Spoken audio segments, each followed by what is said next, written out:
They always say weddings are the happiest day of your life. A celebration of love, family coming together, promises made for a future built on trust.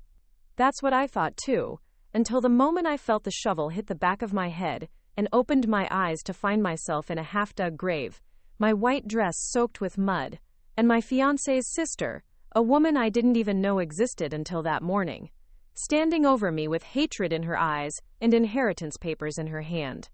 Before we jump back in, tell us where you're tuning in from, and if this story touches you, make sure you're subscribed, because tomorrow, I've saved something extra special for you. I was supposed to be cutting cake with Daniel, not fighting for my life against a woman who wanted me buried before sunset so she could reclaim her place in the family fortune. Looking back, there were signs, whispers that stopped when I entered rooms, strange phone calls, Daniel's hesitation when I asked about childhood photos. But nothing prepared me for Vanessa, the sister he'd been forced to forget, and the lengths she would go to erase me from a future she believed was rightfully hers. The wedding started like a dream. Clear blue skies over the Carson estate, white roses lining the garden path, string quartet playing softly as guests found their seats. Daniel looked handsome in his tailored suit, that crooked smile I fell in love with 2 years ago now directed at me as I walked down the aisle. His parents, Eleanor and Richard Carson, watched with practiced smiles. Always perfect, always controlled, the picture of high society composure. I should have noticed how tightly Eleanor gripped her husband's arm, how Richard's eyes kept darting to the back entrance. The ceremony had just begun, the officiant asking if anyone objected to our union, when the garden gates crashed open. A woman in a black dress strode down the center aisle, her hair the same distinctive shade as Daniel's, her eyes carrying the unmistakable Carson intensity. "I object," she said, her voice carrying across the suddenly silent garden. "The bride doesn't know who she's really marrying into." Security moved toward her, but Richard raised his hand, stopping them. The look that passed between him and this stranger made my stomach drop. Daniel's face had gone pale, his hands suddenly cold in mine. "Vanessa," he whispered, the name falling from his lips like a forgotten prayer. "Hello, little brother," she smiled, but there was nothing warm in it. "Surprise!" Eleanor stood, her perfect posture never faltering. "This is a private ceremony. You need to leave." "Private? Like how you've kept me private for 20 years? Locked away so no one would know the Carson family had a daughter who didn't fit the mold?" Vanessa laughed, the sound brittle and sharp. "Not anymore. Not today." I turned to Daniel, confusion turning to hurt. "You have a sister? You never told me you had a sister?" His eyes couldn't meet mine. "I was told she died when I was 8. The guests began murmuring, phones recording, the perfect society wedding dissolving into scandal before our vows were even spoken. Richard approached Vanessa, his voice low but I could still hear him. "Whatever you want. We can discuss it privately. Name your price." "I don't want your money," Vanessa said, loud enough for everyone to hear. "I want what's mine, the truth, my place, my birthright." Then she turned to me, eyes narrowing. "And I want her gone." The officiant tried to regain control, suggesting we take a brief recess. Daniel squeezed my hand, promised to explain everything, and followed his parents and this newfound sister into the estate house. I stood alone at the altar, my wedding dress suddenly feeling too tight, too heavy, as whispers circled around me like vultures. When 30 minutes passed with no return, I gathered my courage and my skirts and made my way to the main house. The voices led me to Richard's study, raised, angry, years of secrets threatening to spill over. I stood outside the door, my heart pounding as I heard Vanessa's accusations. "You erased me," made Daniel believe I was dead because I wasn't perfect enough for the Carson image. And now he gets everything. The company, the inheritance, the perfect wife. While I get nothing, I'm your firstborn. "You are unstable." Eleanor's voice was cold. The doctors agreed. We did what was best. Best for who? For your reputation? For the company shares? You locked me away in that facility for years based on lies. And when I finally get out, I find my brother doesn't even know I exist, and he's about to marry into more fortune that should rightfully include me. I didn't mean to gasp, but the sound escaped me. The door flew open, and 4 pairs of Carson eyes locked onto me. Daniel looked devastated, torn between worlds. Richard looked calculating, Eleanor horrified. But Vanessa looked at me like she'd found exactly what she was looking for. The bride, she smiled. Perfect timing. Let's tell her everything, shall we? About the Carson family tradition of making inconvenient people disappear? What happened next came in flashes. Daniel pulling me away, trying to explain. The guests being told there was a, quote, family emergency, and the wedding postponed. Me, still in my dress, sitting numb in Daniel's car as he drove us back to our apartment, his words washing over me without sinking in. Something about Vanessa's childhood difficulties, her violent episodes, a mental health facility, their parents' decision to tell him she had died rather than explain the truth. Preparing and narrating this story took us a lot of time, so if you are enjoying it, subscribe to our channel. It means a lot to us. Now back to the story. You never thought to tell me you had a sister? I finally found my voice. I thought she was dead, Olivia. Until today, I believe she died in an accident when I was a child. His knuckles were white on the steering wheel. They told me never to bring her up because it devastated them. So I didn't. I wanted to believe him. Part of me did. But another part kept seeing the fear in Eleanor's eyes, the calculation in Richard's, and the raw hatred in Vanessa's when she looked at me. Not just at Daniel for having what she believed should be hers, but at me specifically. Why does she hate me so much? She doesn't even know me. Daniel was quiet for too long. The Carson estate and company have strict inheritance rules. Oldest child inherits controlling interest, unless they're deemed unfit. Then it passes to the next in line. So she thinks she should have your inheritance. Yes, but there's more. He hesitated. If I marry, my wife becomes part of the succession plan. Any threat to me would just transfer assets to you if something happened to me. The implication hung in the air between us.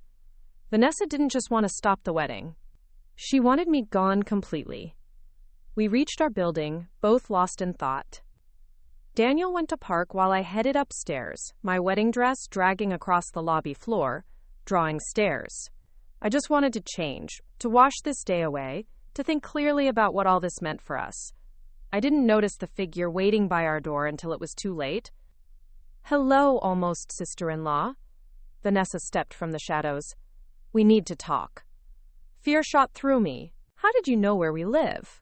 I've been watching for months, planning, learning everything about the life that should have been mine. She moved closer. You don't deserve any of this. You have no idea what I've been through while you've been playing dress-up in my family. I backed away. I'm calling Daniel. No need. He's meeting us somewhere else. He texted me, asked me to bring you. She held up a phone. Family reconciliation, he called it. Every instinct told me she was lying, but the text looked real. It showed in her contacts as coming from Daniel's number. Before I could react, I felt something sharp against my side. Don't scream, she whispered. Just walk with me to the car. Nice and calm. The knife pressed harder. Daniel will be waiting. Don't you want to support him? Be a good wife? I had no choice. I let her guide me to a black SUV with tinted windows. My wedding dress folded around me like a shroud as she started driving, heading out of the city. When she turned onto a dirt road leading into wooded property, I knew Daniel wasn't waiting for us. Where are we going? My voice shook despite my efforts to stay calm. Carson family land. Secluded. Private. Perfect for resolving family matters. Her smile chilled me. My parents thought they could bury me figuratively, keep me hidden away, erase my existence. But I'm done being buried. The SUV bumped along the rough road until we reached a clearing. There, to my horror, I saw a rectangular hole dug into the ground.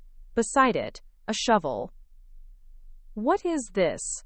Terror made my voice small. Insurance, Vanessa said simply. You're the final obstacle between me and what's rightfully mine. Once you're gone, Daniel inherits everything. And when Daniel has a tragic accident in his grief, well, with no wife and no children, guess who's next in line? I tried to run when she pulled me from the car, but my heavy dress tangled around my legs. The shovel came down hard, and darkness claimed me. I woke to dirt being thrown on my face. Vanessa stood above me, methodically filling in the grave where I lay. My head throbbed, blood matting my hair, my once white dress now stained with earth. I stayed still, assessing. She thought I was unconscious, maybe dead. That was my only advantage. As a child, my father taught me one thing that mattered more than anything else. When you're afraid, when you're hurting, when you think you can't go on, that's exactly when you need to fight hardest. Growing up in our small apartment above his boxing gym, I'd watched him teach others to defend themselves. The biggest mistake people make, he'd say, is giving up when they're down. That's exactly when you need to come up swinging. I hadn't thought about those lessons in years. My relationship with Daniel had been comfortable, privileged. I'd left behind the scrappy girl from the wrong side of town, embraced the polished world of the Carsons. But lying in that half-filled grave, I remembered who I was. I wasn't just Daniel's fiancé. I was Joe Martinez's daughter. And Martinez women don't die easily. I waited until Vanessa turned to scoop another shovelful of dirt, then launched myself upward, tackling her knees. She went down hard, the shovel flying from her grasp. We struggled in the dirt, her strength surprising me, her nails clawing at my face as she screamed about birthright and justice. I managed to grab the shovel, swinging it not to hurt, but to create distance between us. "You're insane," I gasped, backing away. "You think killing me will solve anything? You don't understand," she panted, circling me. "You can't understand what they took from me. 20 years in institutions while Daniel lived my life." "Then fight them, not me. I didn't even know you existed until today." "It doesn't matter. You're part of it now. You're going to have the life, the name, the fortune that should have been mine. Unless you disappear." She lunged again, but this time I was ready. Years of my father's self-defense training kicked in. I sidestepped, used her momentum against her, and sent her sprawling. Her head hit a rock with a sickening thud. For a moment I thought I'd killed her, but her chest still rose and fell, blood seeping slowly from the wound. My hands shook as I searched her pockets for keys, for her phone. I found both, backing away from her unconscious form toward the SUV. I should have left immediately, driven for help, for safety. But something made me pause. I looked at the phone in my hand, at the texts, allegedly from Daniel, asking her to bring me here. I scrolled back further. What I found stopped my heart. Weeks of messages. Plans, not just from Vanessa, but from Daniel, too. Discussions of inheritance, of problems I posed, of solutions. Not all the messages suggested violence. Some simply discussed paying me off, convincing me to sign prenuptial terms that would leave me nothing. But the intent was clear. I wasn't just marrying into the Carson family. I was being set up. The last message, sent just after we left the failed wedding. "She suspects nothing. Bring her to the property. Make it look like an accident. I'll establish my alibi." My whole body went cold, then hot with rage. The man I loved, the man I'd nearly married, had orchestrated this. Maybe he hadn't planned the violence. The messages suggested that was more Vanessa's idea than his. But he'd known. He'd led me to this. I took photos of the messages, then did something I never thought I'd do. I called Richard Carson. "Mr. Carson?" My voice sounded strange even to my own ears. "Your daughter just tried to kill me, and your son helped her plan it." "Silence on the line, then? Where are you?" I described the property, watched as Vanessa stirred slightly on the ground. "Stay there. Don't call anyone else. I'm coming." The command in his voice was absolute. "Why would I trust you?" I asked. "Because despite what you think, I don't allow murder in my family." His voice dropped lower. "And because I can give you what you deserve for this betrayal. More than the police can." I should have hung up, should have called 911. But something in his tone reached the part of me that remembered my father's other lesson.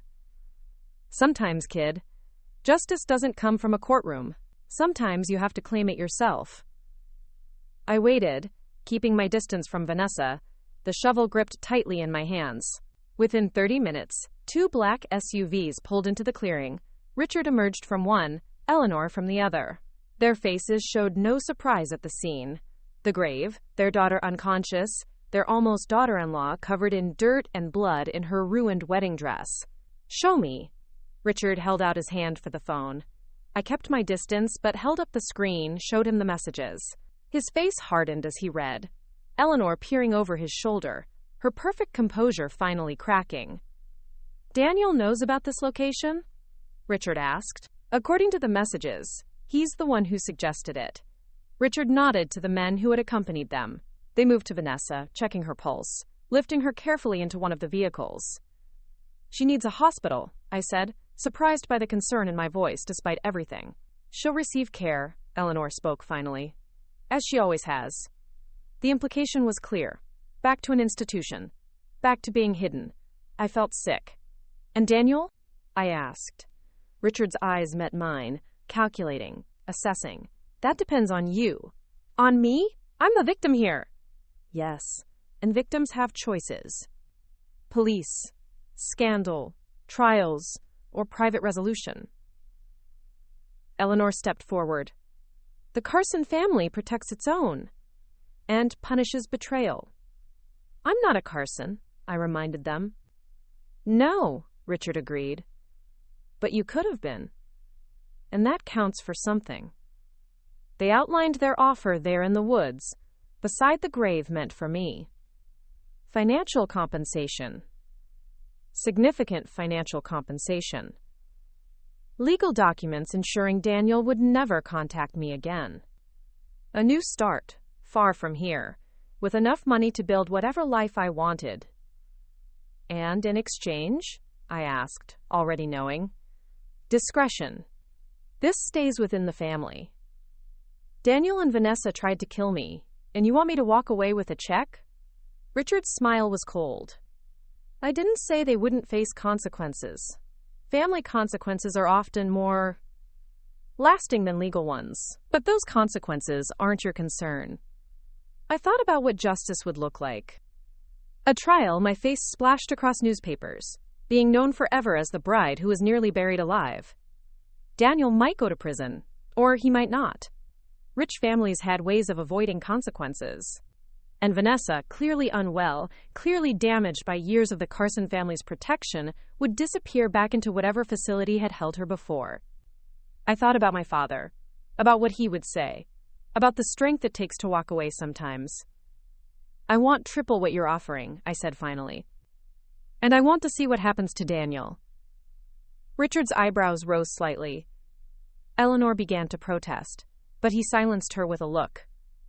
"You'll get your money. As for seeing Daniel's punishment, that's not how we operate."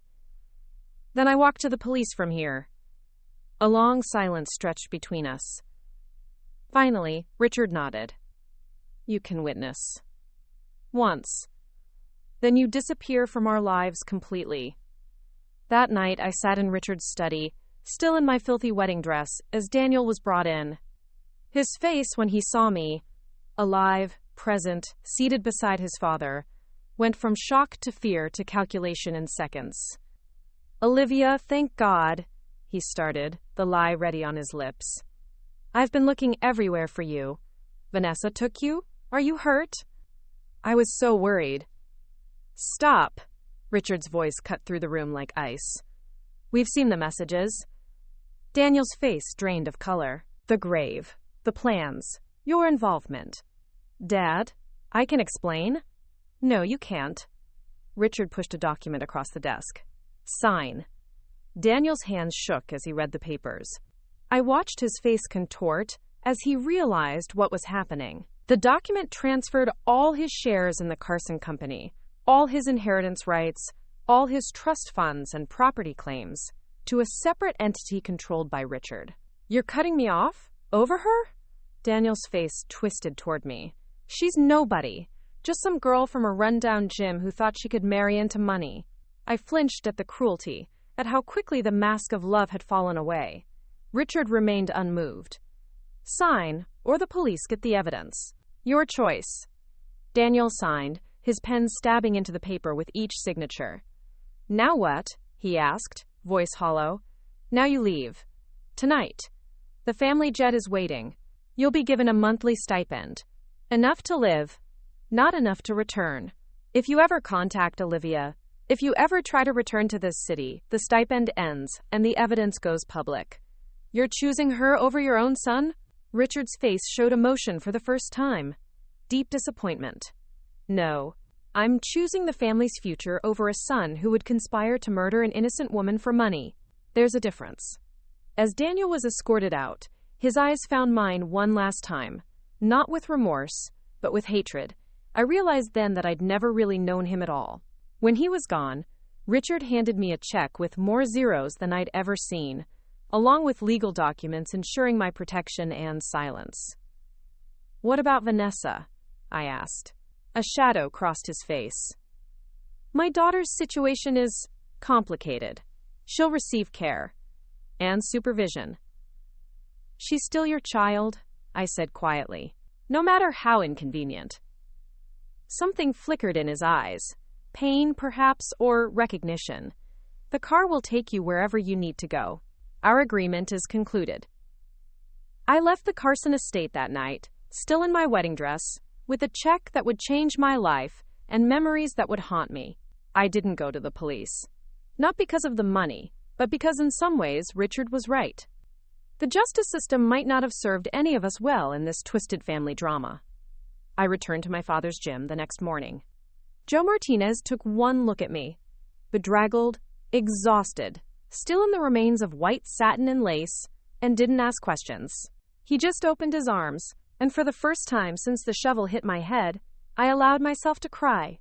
In the days after what should have been my wedding, I walked through the world like a ghost. The bruise from Vanessa's shovel faded from purple to yellow, but the wound beneath the surface, the betrayal, the realization that the man I loved had never existed, that remained raw and open. I kept the check from Richard Carson in my dresser drawer, unable to cash it, unable to throw it away. Blood money, my father called it. Freedom, I sometimes thought, in my darkest moments. The gym became my sanctuary. Growing up as Joe Martinez's daughter, I'd spent countless hours there, learning to throw punches, to defend myself, to stand tall, even when knocked down. I distanced myself from that world when I met Daniel, seduced by designer clothes and charity galas, ashamed of my rough edges. Now those rough edges were the only parts of me that felt real. "You're dropping your right again," my father said, circling me as I hit the bag. "Just like when you were 12. I corrected my form, sweat stinging my eyes. "I forgot how much this hurts. Pain means you're working. Pain means you're changing." He steadied the bag. "Pain means you're alive, Olivia. Alive." Such a simple word, but it hit me harder than any punch. I was alive when I should have been buried. I was breathing when Vanessa and Daniel had planned for me to be silent forever. Each heartbeat, each breath, each drop of sweat was a victory they had tried to steal from me. 1 month after the failed wedding, as I was closing up the gym, a sleek black car pulled up outside. My blood ran cold, memories of Vanessa's SUV flashing through my mind. But it was Eleanor Carson who stepped out, impeccable as always in a tailored suit, pearls gleaming at her throat. "Mrs. Carson," I acknowledged, keys clutched in my hand like a weapon. "Ms. Martinez." Her eyes took in the modest gym, the worn equipment, my father's faded name on the window. "May we speak privately?" I should have said no, should have walked away. But curiosity won out. 5 minutes. Inside, she refused the folding chair I offered, standing stiffly amidst the scent of sweat and disinfectant. "You haven't cashed the check. Is that why you're here? To make sure I keep my end of the bargain?" "Partly." She removed an envelope from her purse. "There's been a development." The envelope contained newspaper clippings, not from major papers. These were smaller publications, police blotters, online articles printed out, all about Daniel, bar fights in Europe, gambling debts. A assault charge in Monaco, dropped when the victim suddenly recanted. "The monthly stipend comes with conditions," Eleanor explained. "Behavioral expectations. Your ex-fiancé is not meeting them." Why show me this? Because you asked to witness his punishment. This is just the beginning. I pushed the clippings back toward her. I don't take pleasure in his downfall. No? Her perfect eyebrow arched. Then you're a better person than most of the Carson family. She paused. Including me. That admission, so unexpected, so human, caught me off guard. For the first time, I really looked at Eleanor Carson. The perfect facade had cracks. Fine lines around her eyes spoke of sleepless nights. A slight tremor in her hand as she collected the clippings hinted at stress beyond ordinary concerns. How is Vanessa? I asked, surprising myself with the question. Eleanor's mask slipped further, recovering. Physically, at least. And mentally? The doctors say she's more lucid than they've seen in years. The medications are working. She asks about you. A chill ran through me. Me? She wants to apologize, or so she claims. Eleanor straightened her jacket. Which brings me to the second reason for my visit. She's requesting to see you. You can't be serious. I rarely joke, Ms. Martinez. She sighed. I'm not asking you to agree, merely conveying the request. The decision is yours. The answer is no, obviously. Eleanor nodded, apparently unsurprised. Understandable. However, should you change your mind? She placed a business card on the desk. The facility has agreed to supervised visitation, with your permission, of course. Why would I ever agree to see the woman who tried to bury me alive? Something flickered across Eleanor's face. Regret, perhaps, or simply fatigue. Perhaps for the same reason you haven't cashed our check. Some questions money can't answer. After she left, I picked up the card, turned it over in my hands. The Logan Institute for Psychiatric Care. An address 2 hours outside the city. A direct number. I should have thrown it away. Instead, I tucked it into my wallet alongside the uncashed check. That night, sleep eluded me. I kept seeing Vanessa's face, not as she'd looked standing over me with the shovel, but as she'd appeared at the wedding. The rage, yes, but beneath it, something else. Pain. Abandonment. The look of someone who had been erased. I understood that feeling now. In the weeks since the failed wedding, friends had drifted away, uncomfortable with the scandal, with the rumors. Daniel's friends, mostly. People I'd thought were mine, too. The invitations stopped. The calls went unreturned. Like Vanessa, I had become inconvenient to the narrative. The difference was, I had my father. I had the gym. I had a foundation that hadn't been built on Carson money or Carson connections. What had Vanessa had? 20 years in institutions, believing her family had chosen her brother over her? Had that reality warped her? Or had she always been unstable? Nature versus nurture, played out in the most twisted family drama imaginable. 2 weeks after Eleanor's visit, I found myself driving toward the Logan Institute. I hadn't decided to go. Not consciously. I told myself I was just taking a drive, clearing my head. Yet, here I was, turning into the long driveway of a facility that looked more like a country estate than a psychiatric hospital. The receptionist took my name, made a call. Within minutes, a doctor appeared. Dr. Winters, Vanessa's primary physician. She seemed surprised, but not alarmed by my presence. Ms. Martinez, we weren't expecting you today. I wasn't expecting to be here, I admitted. Is the offer to visit still open? She studied me carefully. Vanessa has been asking about you regularly. But I need to be clear. This visit is entirely at your discretion. If at any point you feel uncomfortable, you can terminate it immediately. She will be restrained, and guards will be present. Restrained? The image made me uneasy. Is that necessary? For initial visits with anyone connected to her case, yes. Standard protocol. Dr. Winters led me down a corridor. Vanessa has made progress, but her condition remains complex. Delusions of persecution mixed with genuine grievances. Paranoia alongside rational anger. Untangling what's real from what's imagined is our ongoing challenge. And trying to bury someone alive? Is that delusion or rational anger? Dr. Winters didn't flinch at my bluntness. Neither. That was a criminal act, one she's being treated for alongside her other conditions. Vanessa understands now that what she did was wrong, though her grasp of consequences remains problematic. We reached a meeting room, comfortable chairs, soft lighting, windows with views of manicured gardens. But the reinforced glass and panic buttons by the door revealed its true purpose. "I'll have her brought in. Remember, you can end this at any time." When Vanessa entered, flanked by 2 orderlies, I barely recognized her. Gone was the fierce woman who had crashed my wedding. Gone, too, was the vengeful figure with the shovel. This Vanessa moved with a medicated slowness, her eyes less focused, her Carson intensity dimmed to a flicker.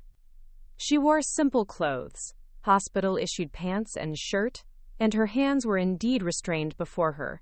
"Olivia," she said, her voice softer than I remembered. "You came." The orderlies helped her sit across from me, maintaining a careful distance between us.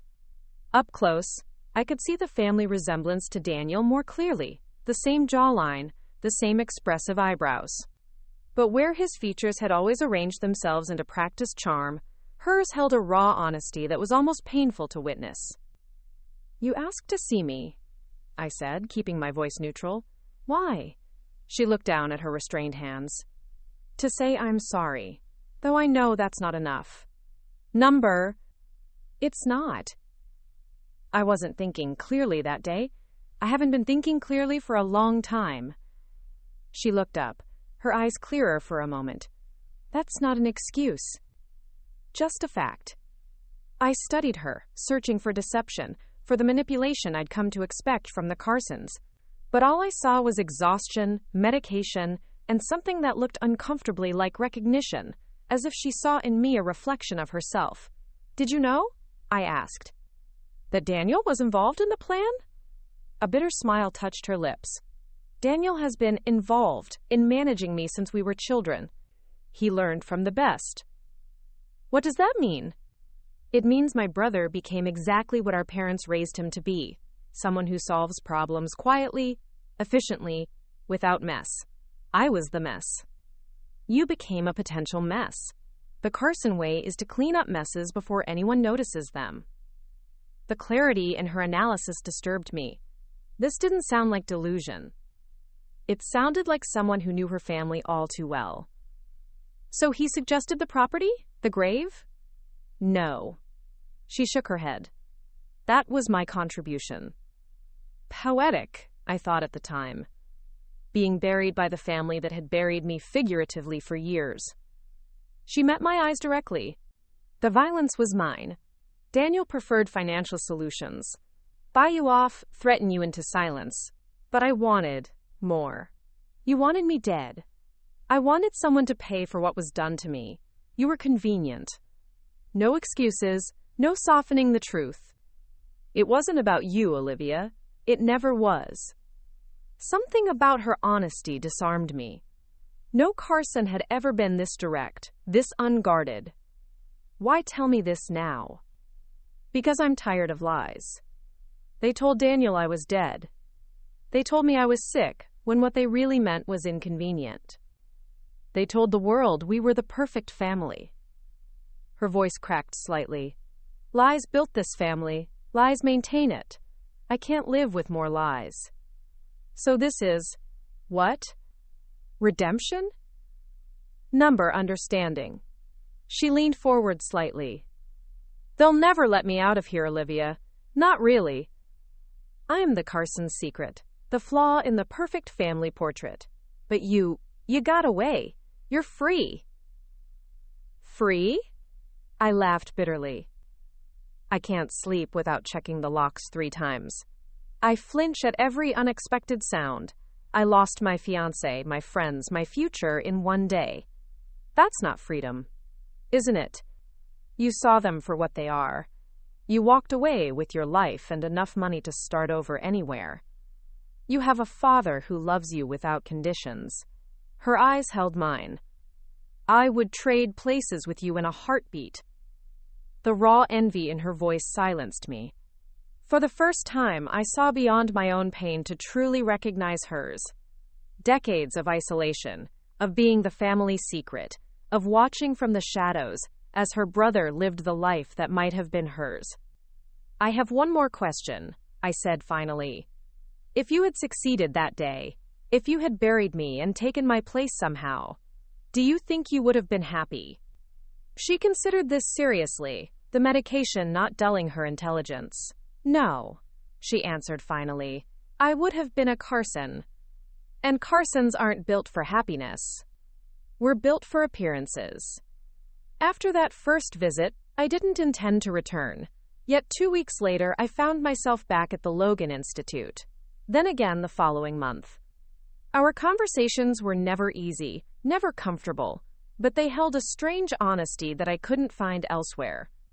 Vanessa knew the darkest parts of the Carson world, and unlike her parents, she was willing to speak them aloud. Through her, I began to understand the family that had nearly destroyed both of us. Richard's obsession with legacy, Eleanor's dedication to perfection, Daniel's practiced charm hiding a calculated mind. Vanessa had been removed from the picture not just because of mental health issues, though those were real, but because she had refused to play her part. She had questioned, challenged, demanded authenticity in a family built on carefully maintained illusions. You would have been a terrible Carson wife, she told me during one visit, something like respect in her voice. Too real, too honest, they would have broken you eventually. Or I would have broken them, I suggested. Her smile held genuine amusement. Maybe. I would have liked to see that. As months passed, her medication was adjusted. The restraints were removed for our visits. The Vanessa who emerged was complicated. Brilliant but wounded, insightful but haunted by fears that sometimes overtook rational thought. She was neither the monster who had attacked me nor a blameless victim. She was human, damaged by her family, but responsible for her own actions. 6 months after the wedding that never was, I finally cashed Richard Carson's check. Not all of it. I couldn't bring myself to accept the full amount, but enough to pay off my father's gym mortgage, to renovate the aging equipment, to hire proper staff so he could finally ease the strain on his aging knees. The day the new sign went up, Martinez Family Boxing and Fitness. My father stood beside me on the sidewalk, tears in his eyes he wouldn't acknowledge. Your mother would be proud, he said, his voice rough. She always said you'd make something of yourself. I'm just a girl with a gym, Dad. I squeezed his hand. Nothing special. He looked at me then, really looked at me. You survived, Olivia. When they tried to bury you, literally and figuratively, you survived. That's not nothing. That night, alone in my apartment above the gym, I pulled out the wedding dress from the back of my closet. I hadn't been able to bring myself to get rid of it. This beautiful, ruined thing that represented everything I'd almost had, almost lost. The white satin was permanently stained with dirt and blood, beyond salvaging. It was time to let it go, not to throw it away. That felt too easy, too much like forgetting. Instead, I carefully cut it apart, saving the beads, the buttons, pieces of unmarked fabric. From these, I began to create something new, a wall hanging for the gym, a reminder that broken things can become something different, something stronger.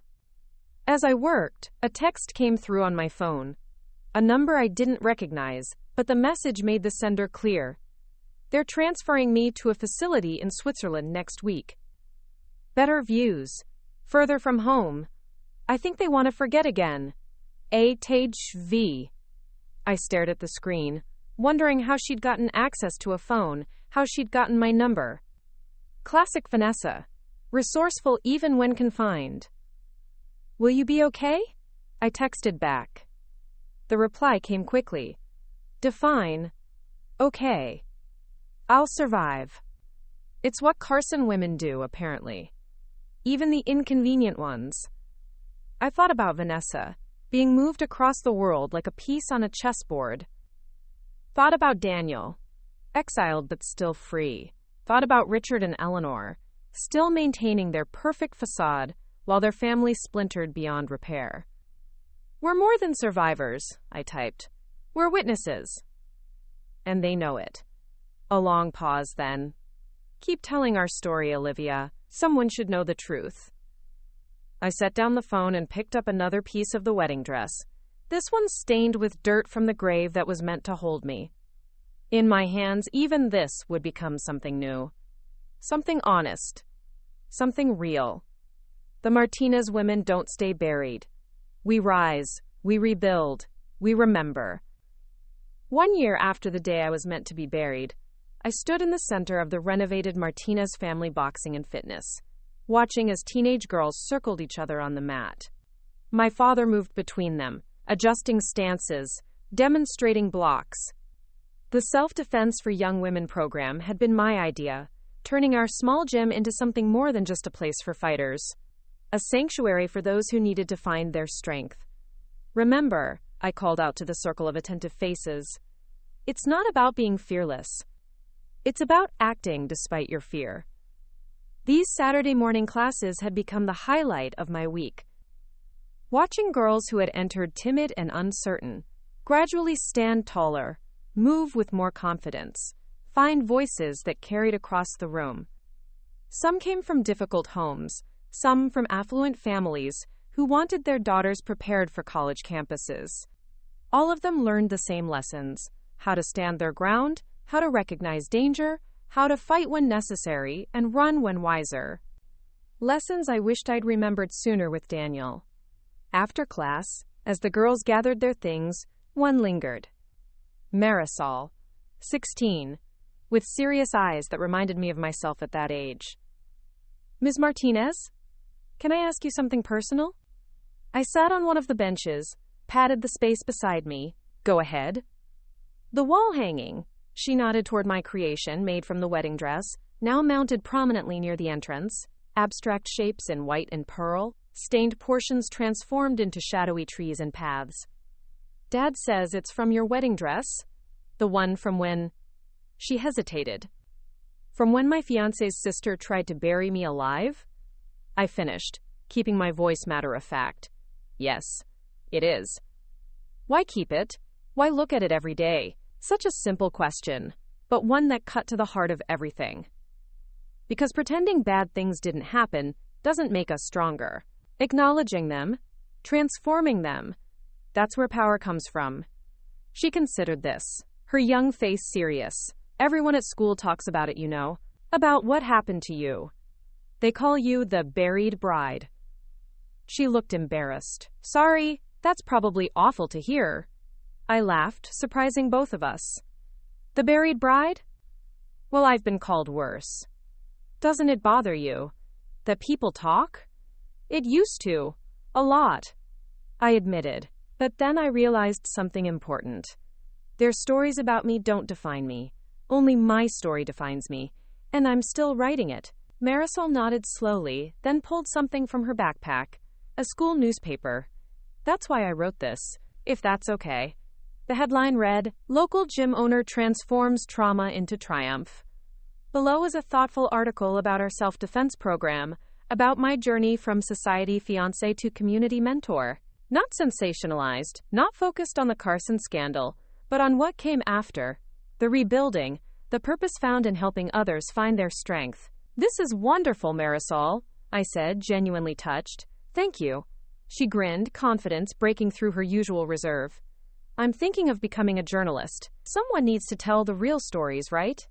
After she left, I sat alone in the gym, reading her article again. Transforms trauma into triumph.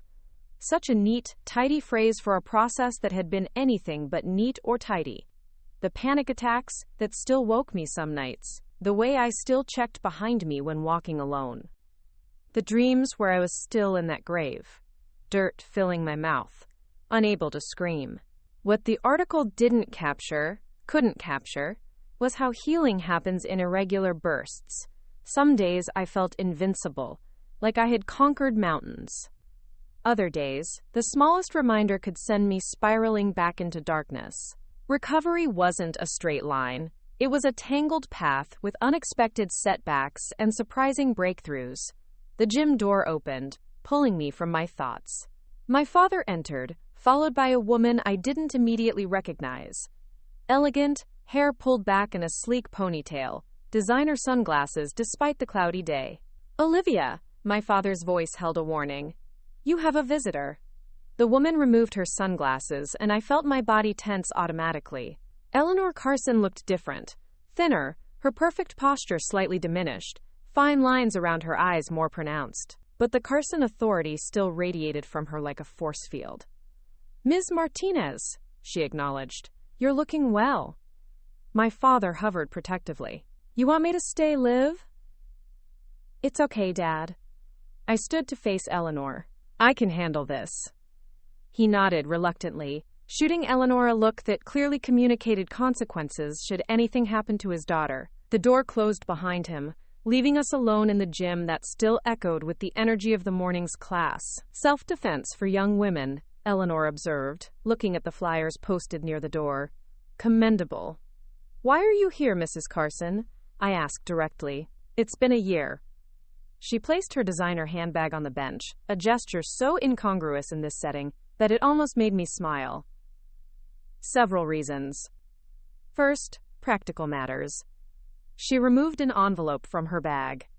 "The final installment of our agreement. Richard wanted to deliver it personally, but I thought you might prefer dealing with me." I took the envelope without opening it. "And the other reasons?" Eleanor hesitated, something I'd rarely seen her do. "Vanessa. She's been transferred again. From Switzerland to a facility in Arizona." "Closer to home? That's unexpected." "It wasn't our decision. Her doctors believe she's made enough progress to warrant less restriction. They're calling it a step-down program." Eleanor's displeasure was evident in the tight line of her mouth. "Richard disagrees. Strenuously." "And you? What do you think?" Her eyes met mine, surprisingly direct. "I think my daughter has been punished enough for our failures as parents." The admission stunned me. In all our previous interactions, Eleanor had never acknowledged any parental responsibility for Vanessa's condition or actions. "That's not what I expected you to say." "Yes, well." She smoothed her already perfect hair. "A year provides perspective, as does losing both of one's children in different ways." "Daniel?" I hadn't heard anything about him in months. Still in Europe, still struggling. He refuses contact with us now, blames us for his situation. A flash of genuine pain crossed her face. Perhaps rightfully so. I should have felt satisfaction at this news. Daniel, who had plotted against me, was suffering. The perfect Carson family had fractured beyond repair. Yet all I felt was a hollow sadness for the waste of it all. Lives derailed by secrets, by appearances, by the toxic pursuit of legacy at all costs. "I'm sorry," I said, surprising myself with my sincerity. Eleanor looked equally surprised. "You have nothing to apologize for." "I'm not apologizing, I'm expressing sympathy. There's a difference." She acknowledged this with a slight nod. "There is, indeed." She retrieved something else from her bag, a small flash drive. "This is the third reason for my visit. Vanessa asked me to give you this. Her doctors approved the content." I took it cautiously. "What is it?" "I haven't viewed it. She was insistent it was for you alone." Eleanor gathered her bag, preparing to leave. "One more thing, Ms. Martinez. The non-disclosure agreement we had you sign. Richard and I have decided to release you from it." "Why would you do that?" "Because secrets have cost our family too much already." She moved toward the door, then paused. "Vanessa speaks of you often. She says you understand her in ways we never tried to. I don't know if that's true, but I do know that you've shown more compassion toward my daughter than she deserved from you." "It's not about deserving," I said quietly. "It's about choosing who I want to be in this story." Eleanor studied me with new interest.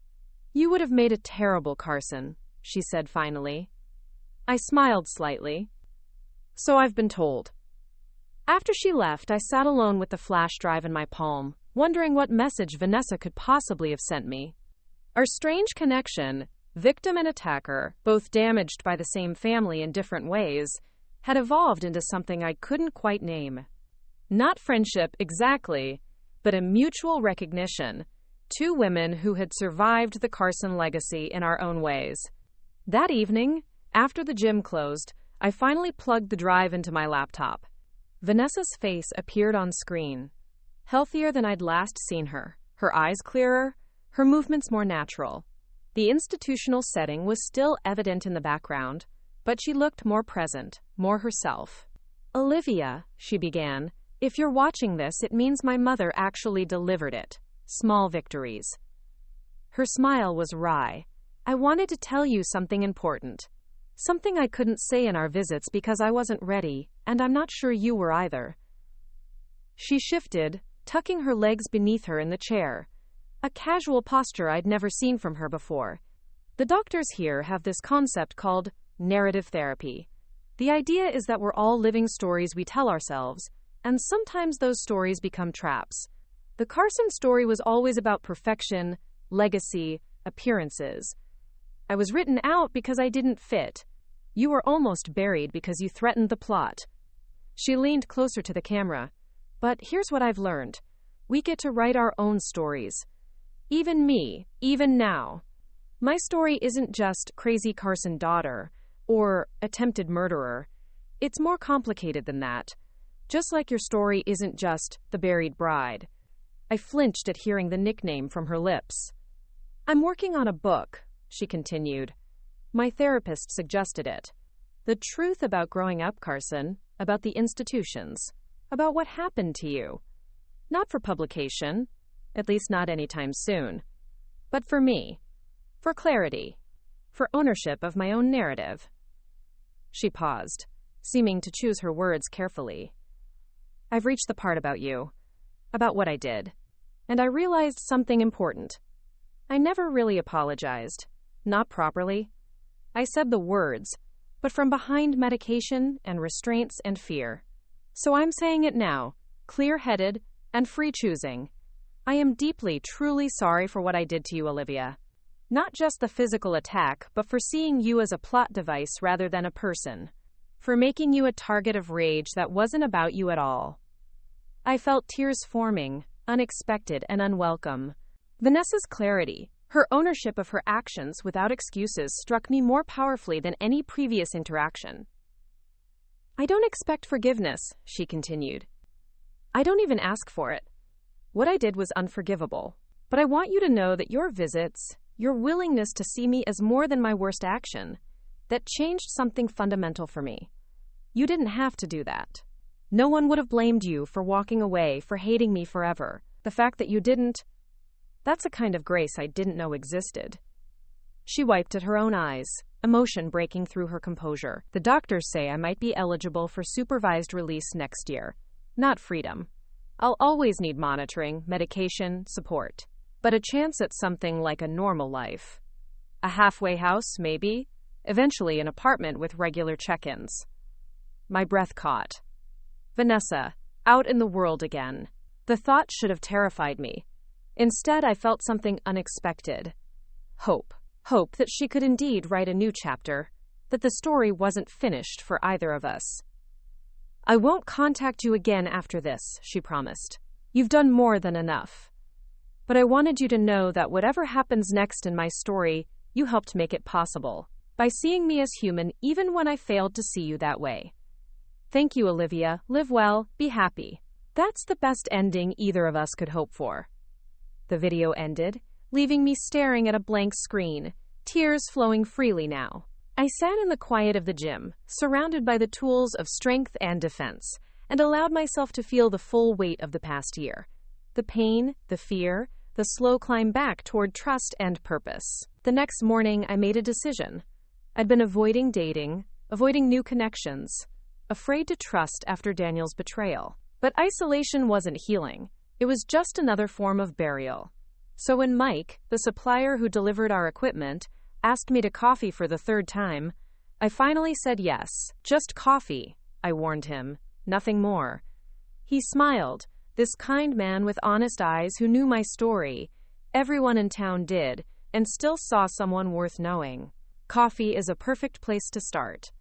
We sat in a cafe across from the gym, awkward at first, then gradually finding rhythm in conversation. He didn't ask about the Carsons, about the wedding, about the grave.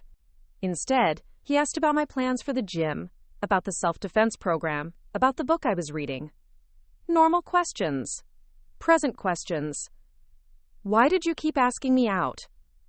I finally asked. You know what happened to me. Yes, he acknowledged. I know you survived something terrible.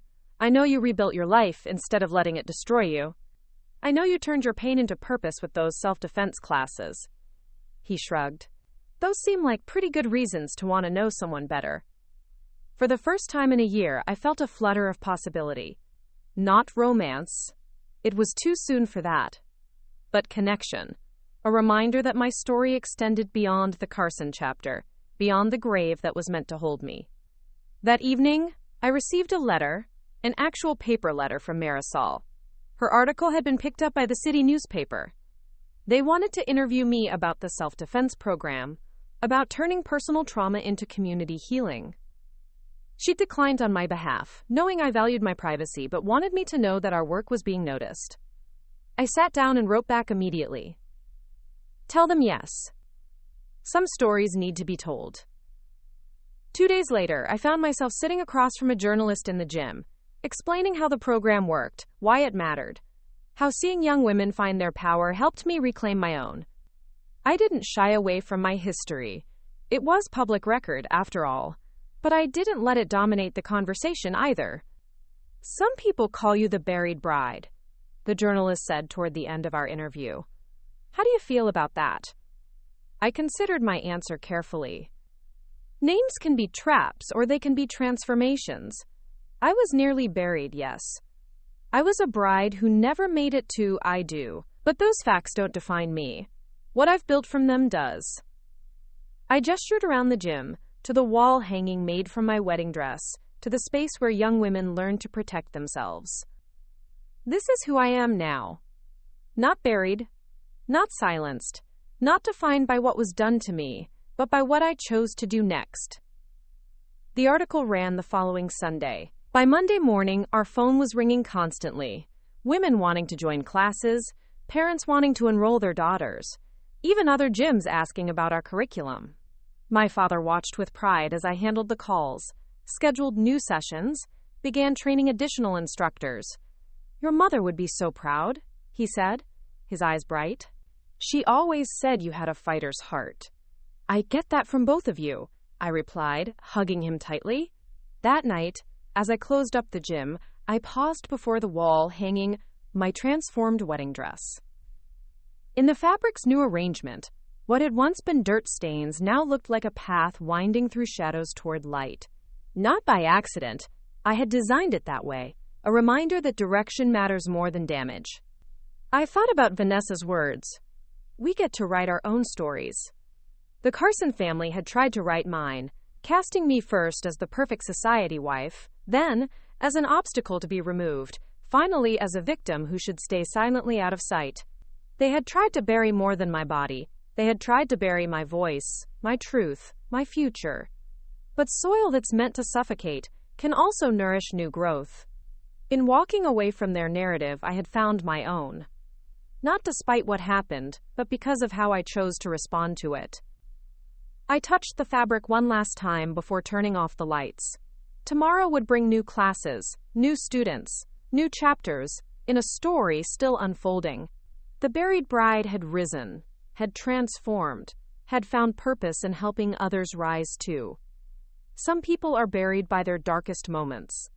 Others plant seeds in that same soil and grow something unexpected, something beautiful, something strong. I had chosen to grow. 5 years can change everything and nothing at all. The scar on my scalp from Vanessa's shovel had faded to a thin white line, visible only when I wore my hair up. The nightmares came less frequently, once a month rather than nightly. The Martinez family boxing and fitness had expanded to 3 locations across the city. Our Self-Defense for Young Women program, now a registered nonprofit with waiting lists at every site. Time had moved forward. I had moved with it. Yet some days, standing in the shower or driving alone at night, I would feel phantom dirt on my face, taste soil in my mouth, remember the weight of a wedding dress turned burial shroud. Healing isn't completion, it's integration, the ability to carry your wounds without being defined by them. On this particular morning, exactly 5 years since the day I was meant to say, I do, and instead fought for my life. I stood before a room of 200 women at our annual Strong Foundations conference. What had begun as simple self-defense classes had evolved into a movement, connecting survivors of various traumas with resources, community, and practical skills for rebuilding. Survival is just the beginning, I told the audience, my voice carrying clearly through the hotel ballroom. It's what you build on that foundation that matters. Some days you'll build cathedrals, grand, beautiful achievements that amaze even yourself. Other days, you might only manage to add a single brick. Both are victories. Both are progress. From the back of the room, my father watched with pride. At 72, his hair now fully silver, he had officially retired from teaching boxing but still came to every event, still stood as a silent guardian of the legacy we were building together. Beside him sat Mike, my partner of 3 years, his steady presence a reminder that trust, once shattered, could be carefully rebuilt with the right person. After my talk, women lined up to share their stories, to thank me, to ask questions. Some were survivors of physical violence, others of emotional abuse, others still carrying wounds less visible but no less deep.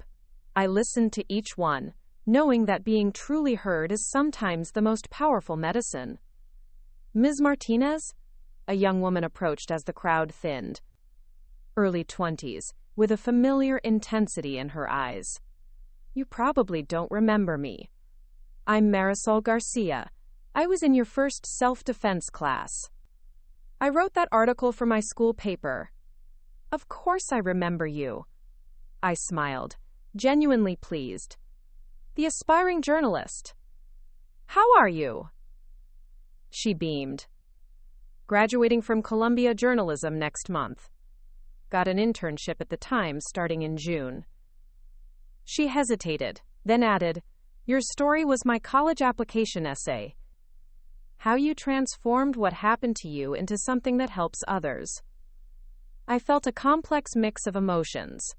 Pride in her success, discomfort at being someone's inspiration narrative, gratitude for the genuine connection. That's wonderful, Marisol. Truly. Actually, she lowered her voice, glancing around. That's not why I wanted to talk to you. I'm working on an investigative piece for my final project. About the Carson family. My smile froze.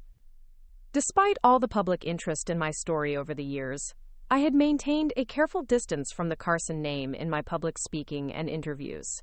Not out of fear or the long-expired NDA, but from a desire to focus on healing rather than blame, on moving forward rather than reliving the past. What about them? I asked cautiously. Their empire is collapsing, Marisol said, excitement bleeding into her professional demeanor. Richard Carson is facing federal charges for financial fraud. The company's stock has plummeted. There are rumors that Eleanor has filed for divorce. And Daniel? She trailed off, watching my reaction. Daniel? Despite everything, I felt a twinge of something. Not concern exactly, but a human curiosity about the man who had once been the center of my world, who had then conspired to remove me from it entirely. He's back in the country, trying to salvage what's left of the company while his father faces trial. He's giving a press conference tomorrow. She studied me carefully. I thought you should know, in case you see it on the news. I thanked her for the warning, promised to stay in touch, and watched as she rejoined the crowd of women networking by the refreshment tables. My hands trembled slightly as I gathered my notes, not from fear, but from the strange vertigo of worlds colliding. The Carson realm had seemed so far removed from my life these past years, a closed chapter, rarely revisited. Mike found me as the event wound down, his concerned eyes taking in my distracted expression. Everything okay? I told him about Marisol's news, about the Carson family's apparent downfall, about Daniel's return. He listened without interruption, then asked the only question that mattered. What do you need? Not, are you okay? Or, does this upset you? But an acknowledgement that my needs were valid, whatever they might be. This was why I had gradually let him into my life, into my heart, his ability to create space without assumption, to support without smothering. I think I need to see it, I said finally, The press conference. I need to see him and know that he's just a man. Not a monster, not a ghost. Just a man who made terrible choices. Mike nodded. Do you want company? No, I decided. This is something I need to do alone. That night, I dreamed of dirt and white satin, of shovels and graves. I woke at 3 a.m., drenched in sweat, Mike's arm gentle around my waist as he murmured sleepy reassurances. By morning, I felt steadier, resolved. This was an opportunity to face a final ghost, to look upon the man who had once plotted my death and see him clearly, without the distortions of fear or memory. I watched the press conference on my laptop in my office at the gym. Daniel appeared on screen, standing before Carson Industries headquarters, a building I had once visited as his fiancé, believing I was entering my future. He looked older, harder, the boyish charm replaced by a tense authority. His tailored suit couldn't quite disguise the slight paunch around his middle, the shadows under his eyes, the premature lines etched by stress and likely excess. Carson Industries has always stood for excellence and integrity, he began, the familiar voice sending an involuntary chill down my spine. The allegations against my father are being vigorously contested. In the meantime, I have assumed control of day-to-day operations and am committed to steering this company through these challenging waters. As he continued with corporate platitudes and vague reassurances, I studied him with a strange detachment. This man had once been my future husband, had held me, kissed me, promised forever, had then calculated my worth against his inheritance, and found me expendable, had conspired with his hidden sister to eliminate me when I became inconvenient to his narrative. Yet sitting here, watching him sweat slightly under the lights, fumble with his notes, dodge pointed questions from reporters, I felt none of the fear or rage I had expected. Instead, I felt something more surprising. Pity, not forgiveness. Never that, but a clear-eyed recognition of the smallness of the man before me. Daniel Carson wasn't a mastermind villain. He was a product of his upbringing, a weak man who had chosen preservation of privilege over basic humanity. I was about to close the laptop when a reporter's question cut through my contemplation. Mr. Carson, can you comment on rumors that your sister Vanessa has been released from psychiatric care and is seeking a position within the company? Daniel's composure cracked visibly. I have no sister, he snapped, then immediately tried to recover. That is, those rumors are completely unfounded. There is no Vanessa Carson associated with this company. But the damage was done. Other reporters picked up the thread, shouting questions about the hidden Carson daughter, about family secrets, about the infamous incident 5 years ago involving his former fiancé. Daniel's press handler quickly ended the conference, hustling him away from the podium as cameras continued to flash. I sat frozen, processing this new information. Vanessa, released? Seeking connection to the family business? After her video message years ago, I had respected her wish for no further contact, following her progress only through occasional updates from Eleanor, who had maintained a surprisingly civil relationship with me despite everything. My phone rang, startling me from my thoughts. Unknown number. I nearly declined it, but something made me answer. Olivia Martinez. My voice sounded steadier than I felt. You saw it, didn't you? Vanessa's voice, instantly recognizable despite the years. Daniel making an ass of himself on national television. I gripped the phone tighter. Vanessa, are you really out? Supervised release for the past 6 months.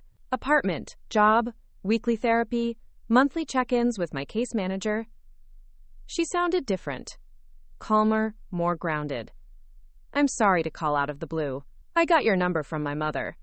It's okay. And strangely, it was. Are you really trying to join the company? She laughed, a genuine sound without the bitter edge I remembered. God, no. That's just a rumor some journalist started after seeing me have lunch with my mother, near the corporate offices.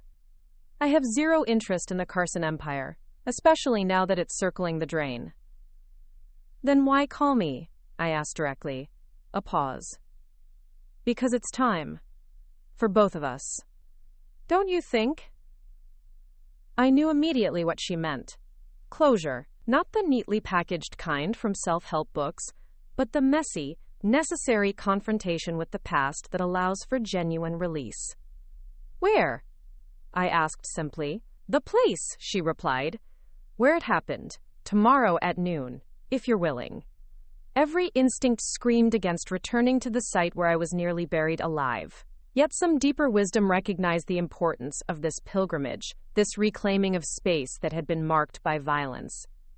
I'll be there, I promised. That evening, I told Mike and my father about the call, about my decision to meet Vanessa. Both expressed concern, neither tried to stop me. They understood, these two men who had supported my healing journey without trying to control it, that some paths must be walked alone. Just promise you'll call if you need me, Mike said, holding me close. I can be there in 30 minutes. And take this, my father added, pressing something into my hand. A small canister of pepper spray, just in case her meds aren't working as well as she thinks. I kissed them both, tucked the pepper spray into my pocket, and spent a restless night preparing myself for what tomorrow would bring. The Carson property looked different in daylight, in springtime, 5 years later. The dirt road less menacing, the clearing softer with new growth. I parked my car and waited, heart pounding, despite my resolve to face this moment with strength. Vanessa arrived in a modest sedan, nothing like the ominous SUV of memory. She stepped out cautiously, hanging back as if giving me space to flee if I needed.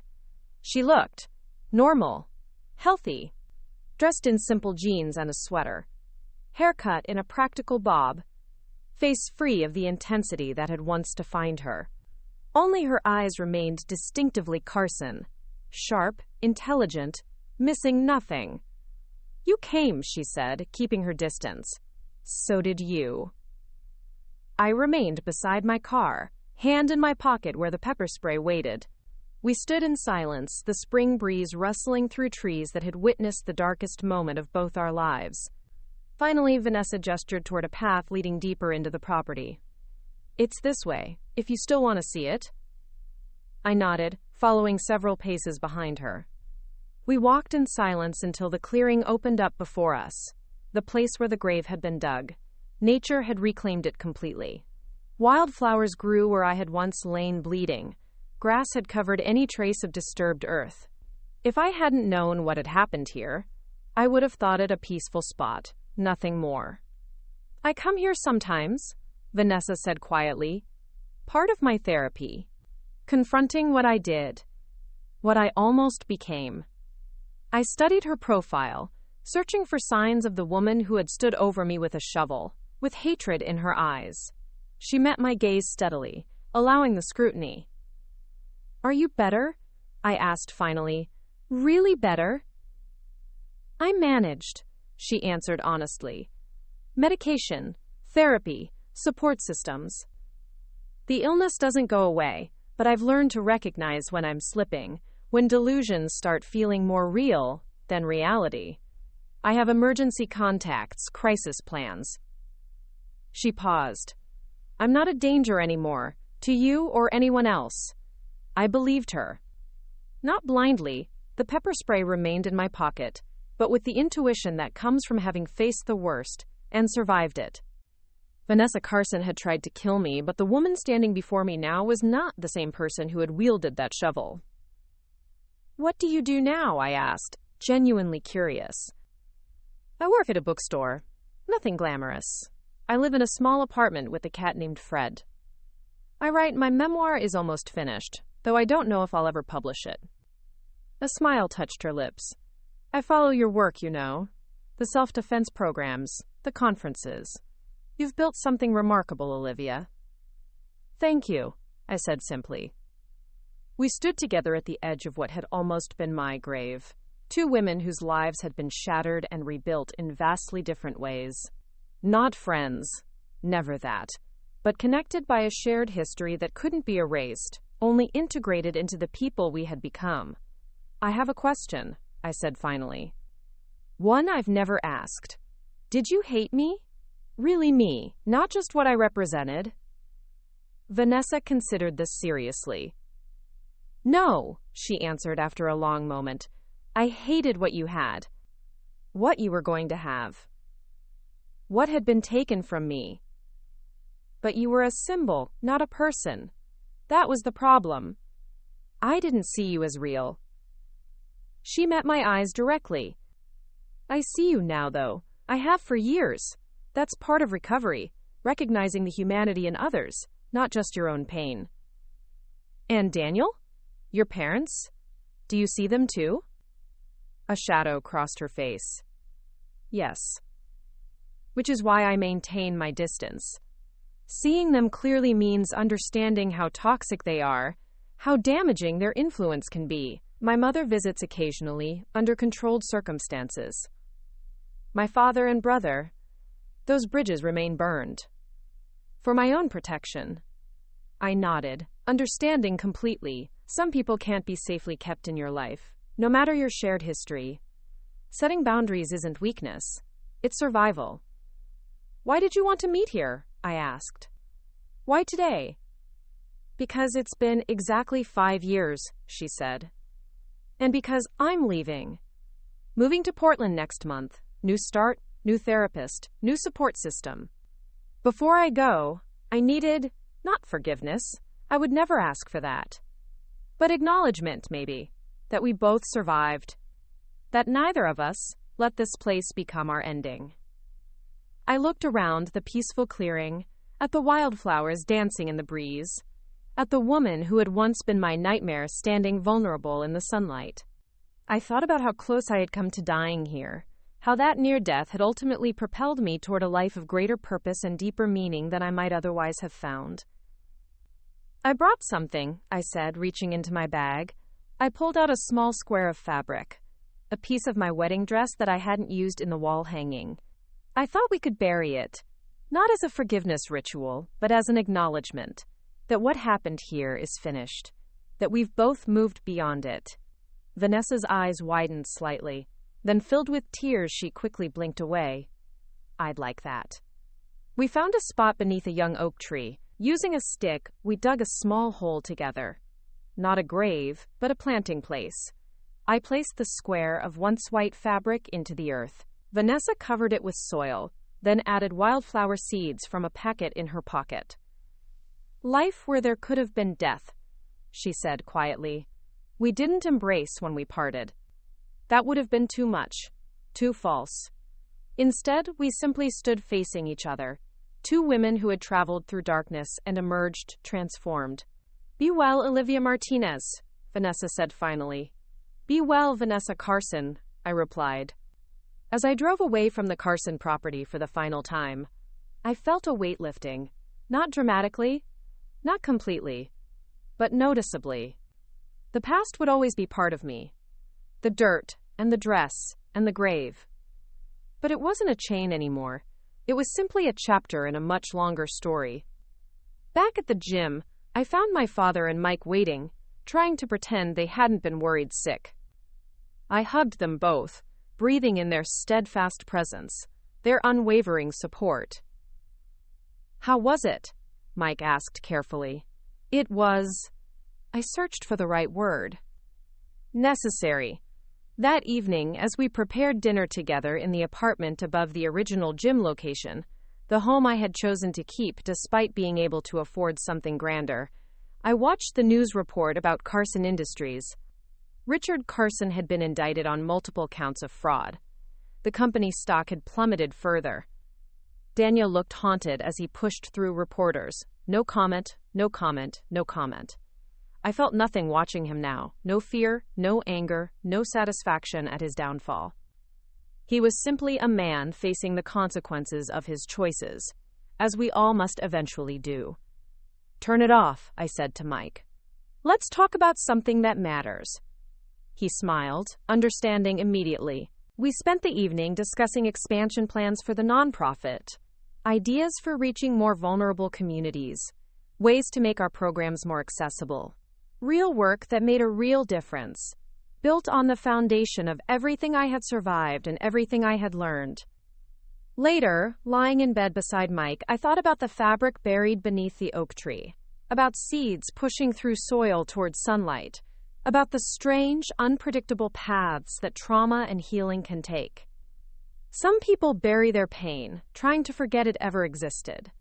Others build monuments to it, letting it define their entire lives. I had chosen a third path, to transform it, to use it as fertile ground for something new, something stronger, something that could help others find their way out of their own dark places. The buried bride had not just survived. She had risen, had bloomed, had helped others rise too. My near death had become my rebirth. The grave had become a garden. And in that transformation lay the most powerful truth I had learned. We cannot choose what happens to us, but we can always choose what we build from it. 10 years changes a person from the inside out. A decade of mornings waking up choosing courage, of nights falling asleep with gratitude, of moments between where you catch yourself living fully without the shadow of trauma hovering at your shoulder. 10 years of building, growing, loving, and sometimes still struggling, but always moving forward. On the 10th anniversary of what I now simply called the incident, I stood on a stage in New York City, lights warm on my face, 1,000 women watching expectantly as I prepared to deliver the keynote at the National Women's Empowerment Conference. My autobiography, Unburied: Finding Strength Beyond Survival, had spent 26 weeks on the bestseller list, translated into 14 languages, touching lives I would never meet. A decade ago today, I began, my voice steady and clear, I was supposed to be married. Instead, I nearly died in a grave meant to hold me forever. My fiancé's hidden sister tried to bury me alive to claim what she believed was her birthright. But that's not where the story ends. It's where my real story begins. The crowd was silent, attentive. Some knew my history. Others were hearing it for the first time. All seemed to recognize that this wasn't just another survivor tale, but something more complex, more nuanced. We often talk about trauma as something to overcome, something to put behind us, I continued. As if healing means forgetting, as if strength means never showing scars. But true resilience isn't about erasing our wounds. It's about integrating them into who we become. I glanced down at my notes, at the outline of the speech I had carefully prepared. Then I set them aside. Today called for raw truth, not polished phrases. For years after the attack, I checked behind shower curtains, slept with lights on, startled at the sound of shovels in garden beds. I had nightmares where dirt filled my mouth, where white satin turned to shrouds. I still have those dreams sometimes. I paused, letting the admission settle. Healing isn't a destination we reach and then plant a flag. It's a practice we commit to daily, sometimes moment by moment. I moved from behind the podium, stepping closer to the audience.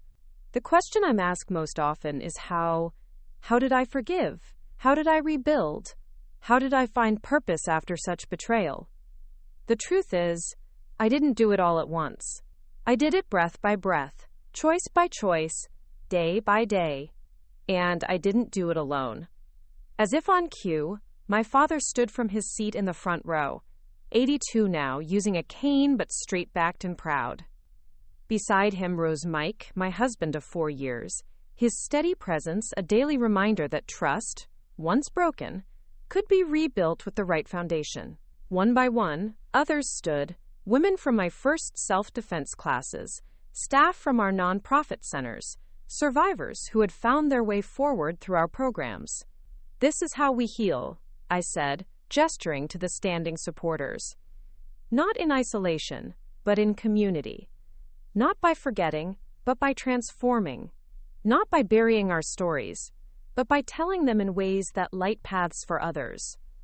I hadn't planned this moment, this spontaneous rising of my personal village. Tears threatened, but I continued, drawing strength from their presence. 10 years ago, I was defined by what happened to me. The buried bride, they called me, a nickname I hated, and then reclaimed, and then finally outgrew. Today, I'm defined by what I've built from that experience. By the 27 centers across the country, teaching women to defend themselves. By the survivor support networks reaching rural communities.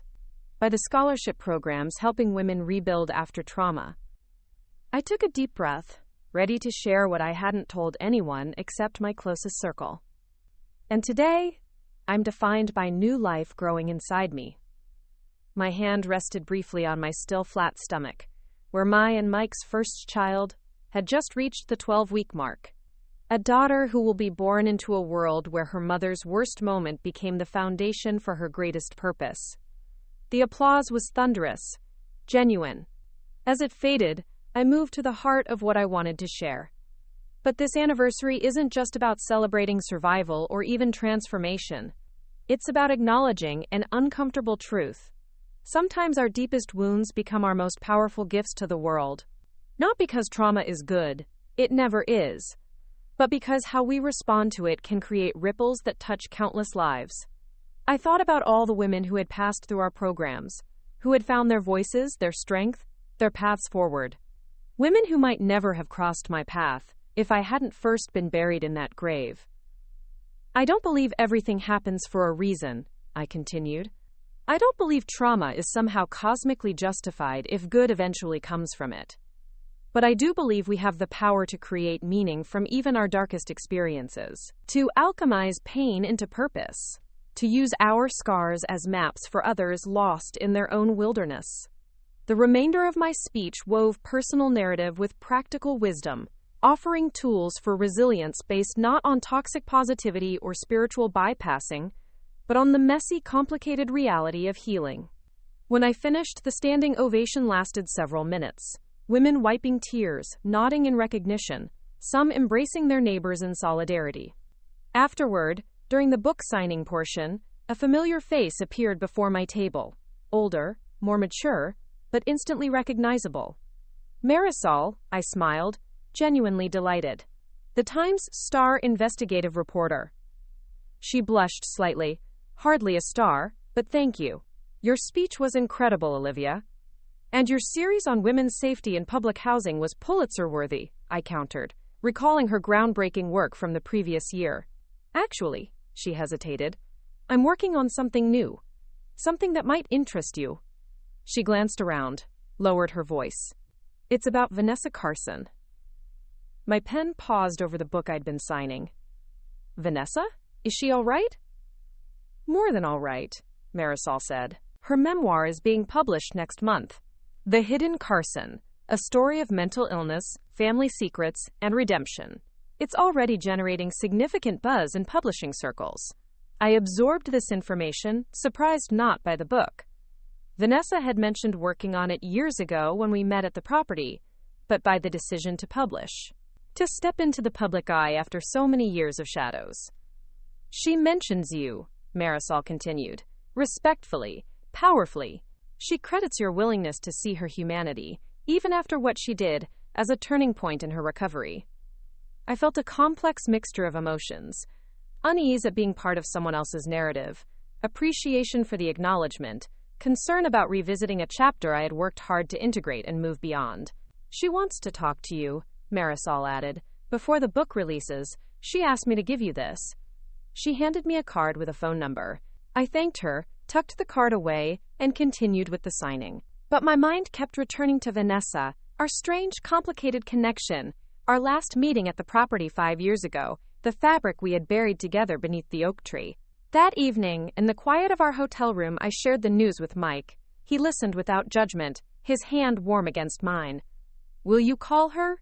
He asked simply. I don't know, I admitted.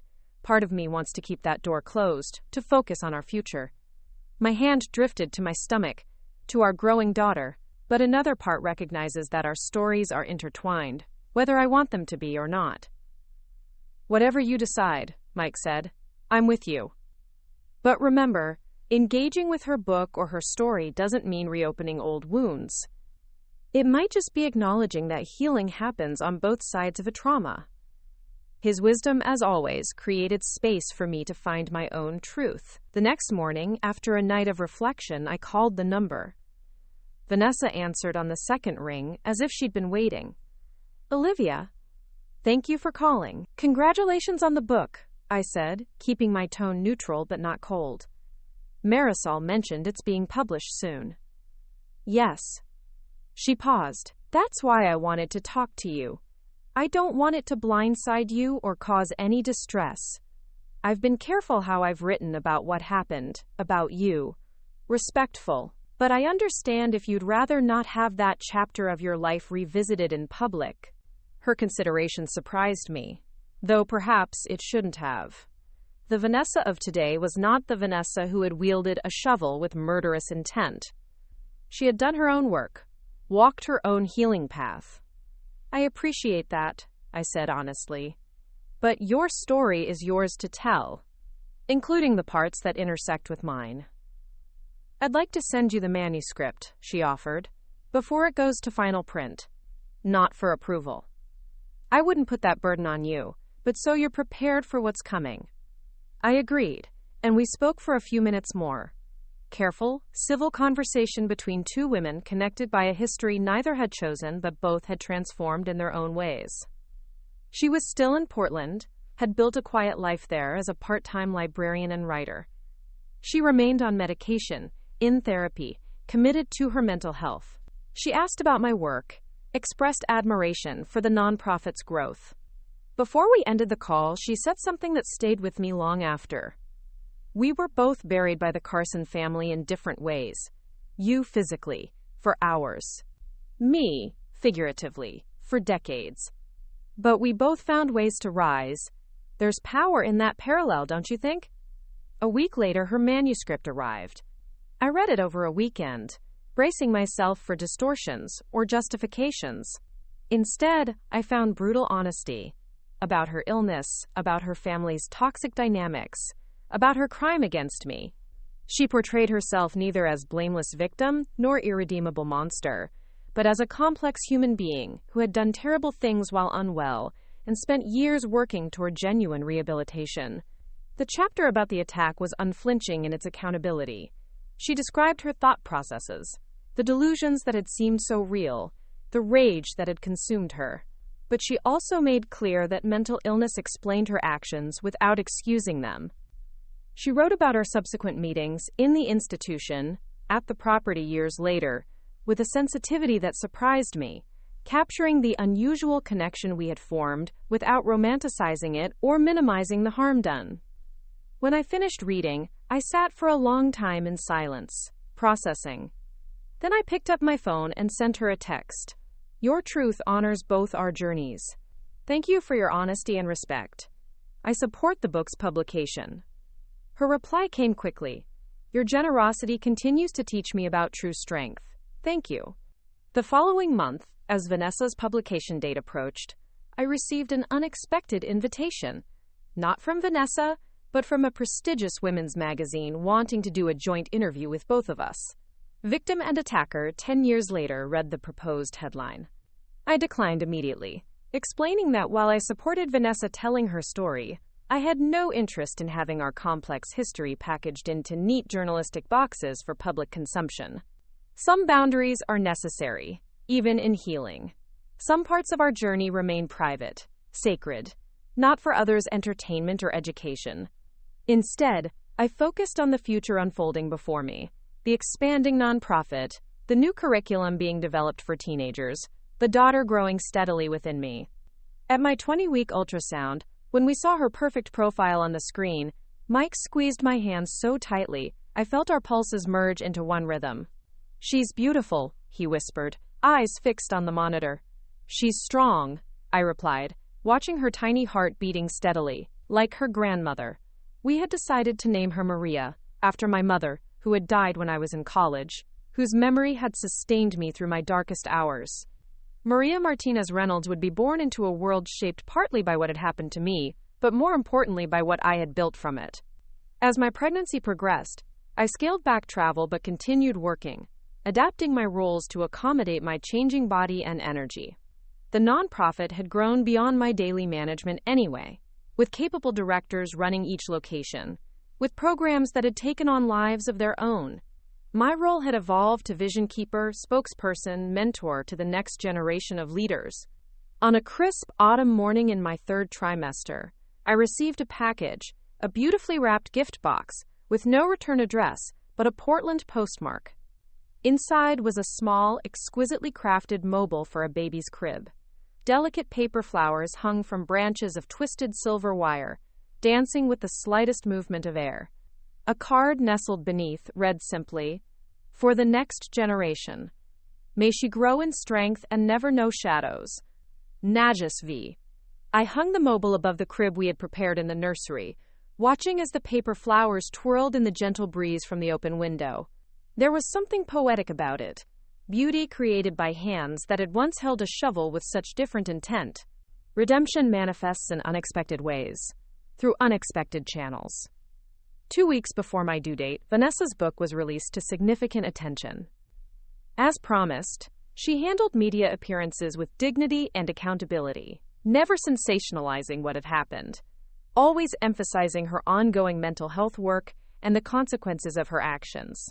When inevitably asked about me, she spoke with respect, acknowledging the harm she had caused while honoring the privacy of our subsequent interactions. I watched one such interview from the comfort of our living room, my swollen feet propped on pillows, Maria kicking vigorously as if responding to the familiar voice.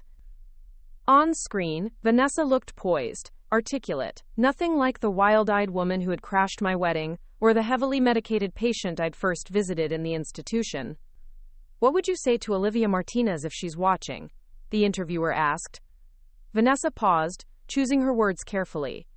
"I would say thank you. Not for forgiveness. I've never asked for that, and would never presume it's mine to receive. But for showing me that humanity exists even in our darkest moments. For seeing me as more than my worst action.